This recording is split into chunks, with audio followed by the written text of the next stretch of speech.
Hello friends, কিতা করে ভালো আছেন? তো আজকে সকালে ঘুম থেকে উঠলাম, উঠিয়া তো দেখলাম অত বেশি মেঘ দে। তারপরে বাইরে গেলাম, বাইরে গিয়ে তোরা দেখলাম তো বারোর দিকে ভাল লাগলো, ঘরে আইলাম। তারপরে ডাইরেক্ট কিচেনও আইলাম, আইয়া জল খাইলাম, আর কিছু খাবার আছে খাইলাম।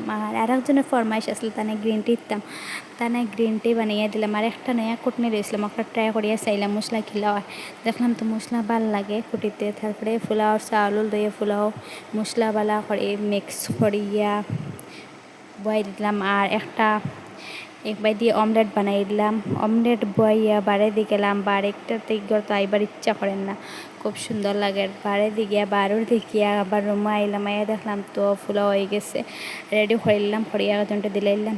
তারপরে খাইলাম আমরা চা বানাইয়া। চা খাওয়ার পরে রুমে আইলাম, আইয়া দেখি তো রুমের হালত নাই, বিছনা উছনা সব তার জায়গাত। তো ঠিক করিয়া বাড়ি দিয়ে গেলাম। আর সফরি গেছে, সফরি দসলো, সফরিও ফাড়িয়া খাইলাম। তারপরে চা খাইলাম, মাদানে খাইয়া মাদান রান্দা রান্ধি দিলাম। আর তারপরে আই গেল বাজারে আই গেল। আর পরে তো আমি আমার মুখটা গাছ মিঠা করিলাম। এরপরে বিকাল হয়ে গেল, বাড়িতে খুব সুন্দর দিন আসলো। তারপরে বাড়িতে গেলাম, গিয়ে টুক রইল, টাটা।